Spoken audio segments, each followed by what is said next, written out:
0.5 moles of BaCl2 is mixed with 0.2 mole of Na3PO4. The maximum number of moles of Ba3PO4 then can be formed is, मतलब इसका हम reaction लिखेंगे BaCl2 plus Na3PO4 तो बन जाएगा NaCl और Ba3PO4 2। तो हम पहले Ba देखेंगे 3 है तो यहाँ पे 3 कर देंगे, और Cl हो गया 3 तो 6, तो यहाँ 6 कर देंगे तो 6 NaCl हो गया। अब Na3PO4 तो यहाँ 6 है तो 2 यहाँ पे कर देंगे 6, PO4 भी 2 है तो 2 बैलेंस हो गया। तो हमको दिया हुआ है 0.5 मोल BaCl2 और 0.2 मोल Na3PO4। अब इसमें दोनों रिएक्टेंट दिया हुआ है तो हम लोग लिमिटिंग रिएजेंट निकालेंगे। लिमिटिंग रिएजेंट निकालने के लिए मोल बाय कोफिशिएंट करना होता है, तो मोल बाय कोफिशिएंट जिसका कम हुआ वो लिमिटिंग रिएजेंट होगा। जैसे कि इसका किए तो देख रहे हैं कि Na3PO4 जो है 0.1 आएगा, वो है लिमिटिंग रिएजेंट। तो अब यहाँ पे देखेंगे डायरेक्ट यहाँ से यहाँ इक्वेट करेंगे कि 2 मोल Na3PO4 से 1 मोल Ba3PO4 बन रहा है, तो 0.2 मोल इतना से 0.1 बनेगा, तो इससे आंसर आ जाएगा 0.1। Upon mixing 50 ml of 0.1 molar lead nitrate solution with 50 ml of 0.05 m chromic sulfate solution, precipitation of lead sulfate solution takes place. How many moles of lead sulfate formed and what is the molar of chromic sulfate left in the solution? ठीक है, तो Pb NO3 का दिया हुआ है 50 ml और 0.1 molarity. तो इससे हम जैसे कि मोलैरिटी होता है N/V, ये मोल ऑफ सॉल्यूट होता है, तो हम N निकालना चाहेंगे तो M/V कर सकते हैं। तो ये M/V किए तो 5 मिलीमोल आया इसका, 5 मिलीमोल, और इस सेम इसका भी दिया हुआ है दोनों, तो इसको भी मल्टीप्लाई करके 5 मिलीमोल आया।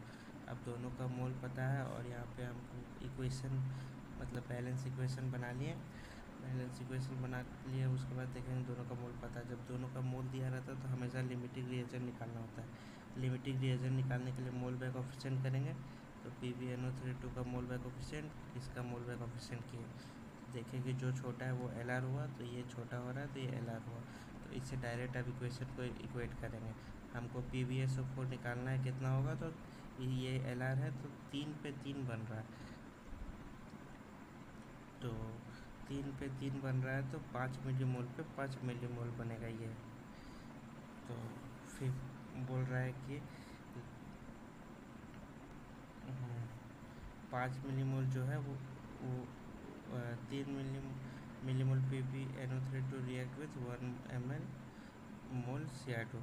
ठीक है, तो 5 मिलीमोल कितना से रिएक्ट करेगा, 5 यूनिटरी मेथड से 5/3 मिलीमोल इतना। ठीक है, तो 2.5 पहले था और इतना रिएक्ट करिए। अब बोला है कि कितना बचा है, तो ये वाला रिएक्ट करिए ना, तो रिएक्ट वाला निकाले ये इसी से डायरेक्ट इक्वेट करके, और ये टोटल था और ये रिएक्ट कर किया 5/3, तो माइनस किए तो इतना हो गया अनरिएक्टेड। आगे आंसर,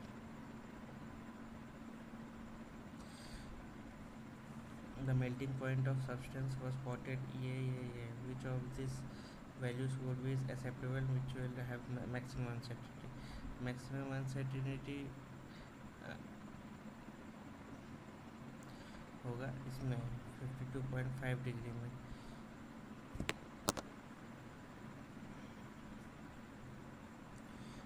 और एक्सेप्टेबल मोस्ट एक्सेप्टेबल होगा ये, जिसमें ज़्यादा क्या बोलते हैं सिग्निफिकेंट नंबर हो। तो मोस्ट एक्सेप्टेबल ये रहा और मैक्सिमम अनसर्टेनिटी ये रहा।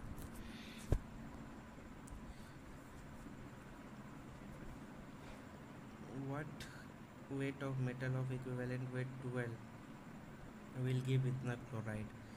तो equivalent weight of metal chloride निकालेंगे, equivalent weight of metal plus equivalent weight of chloride, तो 12 दिया हुआ है और क्लोराइड का हमको पता है 35.5 होगा, तो 47.5 ग्राम आ गया equivalent weight of metal chloride. अब 47.5 ग्राम मेटल क्लोराइड है मेटल इक्विवेलेंट वेट 12। ठीक है, तो 0.475 ग्राम मेटल क्लोराइड का हो जाएगा। आप देख रहे हैं कि सेम ही है, तो 1000 से डिवाइड 100 से डिवाइड करने पे ये आ जा रहा है, तो 100 से डिवाइड करके ये 0.12 ग्राम डायरेक्ट लिख सकता है, या फिर यूनिटरी मेथड से डिवाइड करके इंटू करके करना होगा। हो गया। Question number 20।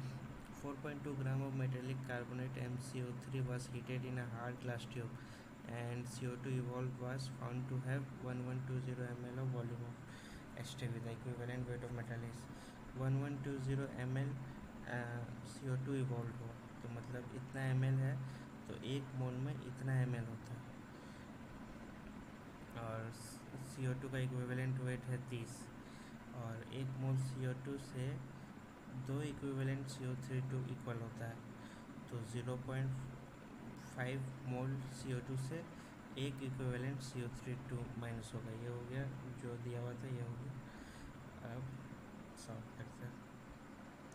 अब 11200 ml दिया हुआ है, तो एक इक्विवेलेंट CO32 माइनस होगा, क्योंकि वहाँ 2 के बदले 1 था, और ये हम देख रहे हैं कि 0.5 हुआ, तो ये भी ये जो 22240 से करेंगे डिवाइड, तो ये भी 0.5 हुआ, तो वो आधा है, तो ये भी एक आधा हो गया, तो CO32 माइनस बन रहा है। अब इतना ml में कितना इक्विवेलेंट होगा, इतना पे 1 है, तो इतना पे डिवाइड यूनिटरी मेथड से 0.1 इक्विवेलेंट CO32 आ रहा है। तो अब हम equivalent weight of MCO3 equal to कर सकते हैं equivalent weight of CO32 minus, तो वेट बाई इक्विवेलेंट किए, वेट बाई इक्विवेलेंट किए 0.1 था, तो 0.1 हो गया, और 4.2 वेट दिया हुआ है, इक्विवेलेंट वेट ऑफ MCO3 निकालना है, तो इक्विवेलेंट वेट आ गया 42। अब equivalent weight of metal equal to equivalent weight of MCO32 minus equivalent weight of CO32, तो 42 और -30 आ गया 12।